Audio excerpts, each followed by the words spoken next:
প্রতিদিনের আহারে খাদ্যরূপে কীটপতঙ্গ খাওয়ার ভাবনা যদি আপনার চিন্তাভাবনার অতীত হয়ে থাকে, তাহলে এখন থেকে বিষয়টি আপনাকে নতুন করে ভাবতে হবে। কারণ বিভিন্ন দেশে এখন খাদ্য তালিকায় এসব কীটপতঙ্গ যুক্ত হচ্ছে।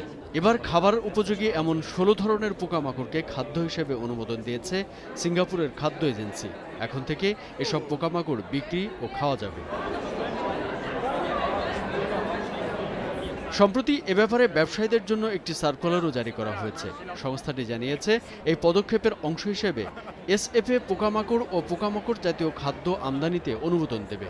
এসএফএ এর অনুমোদিত পোকামাকড়ের মধ্যে রয়েছে পঙ্গপাল, ফড়িং, খাবার কীট ও বিভিন্ন প্রজাতির বিটেল।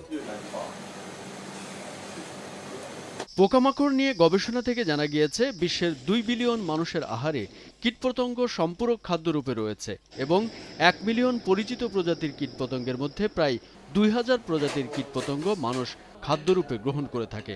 সবথেকে বেশি খাওয়া হয় গুবরে পোকা, শুঁয়োপোকা, মৌমাছি, পিঁপড়ে, ঘাসফড়িং, পঙ্গপাল ও ঝিঝি পোকা। নেদারল্যান্ডের ম্যাস্ট্রিজ বিশ্ববিদ্যালয় দ্বারা প্রকাশিত 2021 সালের একটি গবেষণাপত্র প্রমাণ করেছে, কীটপতঙ্গ থেকে যে প্রোটিন পাওয়া যায় সেটি সবথেকে উন্নত মানের দুধের প্রোটিনের সমানুপকারী, আর হজম, খাদ্য শোষণ ও পেশি গঠনের ক্ষেত্রে সমানভাবে কার্যকরী। গবেষণায় আরও জানা গিয়েছে, কীটপতঙ্গ পুরো মাত্রায় ভিটামিন, খনিজ দ্রব্য, ফাইবার এবং ওমেগা 6 এবং ওমেগা 3-র মতো স্বাস্থ্যকর ফ্যাটি অ্যাসিডের যোগান দিয়ে থাকে।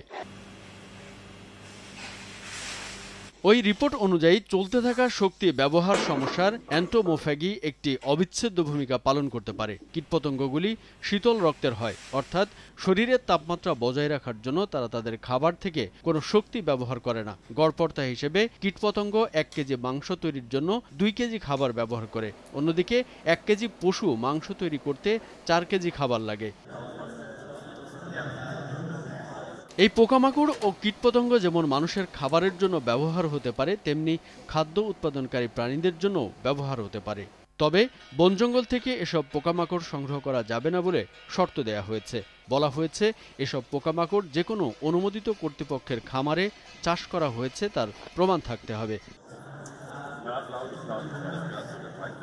এসএফএ আরও জানিয়েছে, ইনসেক্ট ইন্ডাস্ট্রি ধীরে ধীরে বাড়ছে ও এগুলো এখন নতুন খাদ্য আইটেমে পরিণত হচ্ছে। এ ব্যাপারে একটি নিয়ন্ত্রক সংস্থা গঠন করা হয়েছে। তারা কোন পোকামাকড়কে খাদ্য হিসেবে অনুমোদন দেওয়া হবে সে সম্পর্কে দিক নির্দেশনাও দিয়েছে।